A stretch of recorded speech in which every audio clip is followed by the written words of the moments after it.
திருச்சி மேற்கு சட்டமன்ற உறுப்பினர் மேம்பாட்டு நிதியில் 14 லட்சத்தில் ராஜா காலனியில் கட்டப்பட்ட புதிய நியாய விலைக் கடையை மாண்புமிகு அமைச்சர் கே.என். நேரு அவர்கள் திறந்து வைத்தார். இதனைத் தொடர்ந்து முன்னதாக 28வது வார்டு அண்ணாநகர் 4வது குறுக்கு தெருவில் பொது நிதியின் கீழ் ரூபாய் 25 லட்சம் மதிப்பீட்டில் கட்டப்பட்ட பல்நோக்கு அலுவலக கட்டிடத்தை அமைச்சர் கே.என். நேரு அவர்கள் திறந்து வைத்தார். தொடர்ந்து மூலதன மானிய நிதியிலிருந்து ரூபாய் 173 லட்சம் மதிப்பீட்டில் 22வது வார்டு வாமடத்தில் 5917 சதுர அடியில் தரைத்தளம் மற்றும் முதல் தளம் கொண்ட சமுதாய கூடம் அமைக்கப்படுகிறது.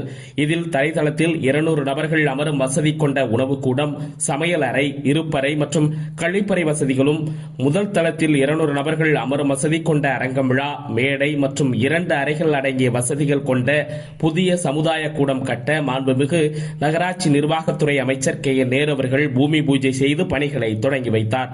இந்நிகழ்வில் மாவட்ட ஆட்சித்தலைவர் சரவணன், மேயர் அன்பழகன், மாநகராட்சி ஆணையர் மதுபாலன், மண்டல தலைவர்கள் துர்கா தேவி, விஜயலட்சுமி கண்ணன், நகர பொறியாளர் சிவவாதம் மற்றும் மாமன்ற உறுப்பினர்கள், பொறியாளர்கள், உதவி ஆணையாளர்கள் மற்றும் அரசு அலுவலர்கள், பொதுமக்கள் ஏராளமானோர் கலந்து கொண்டனர்.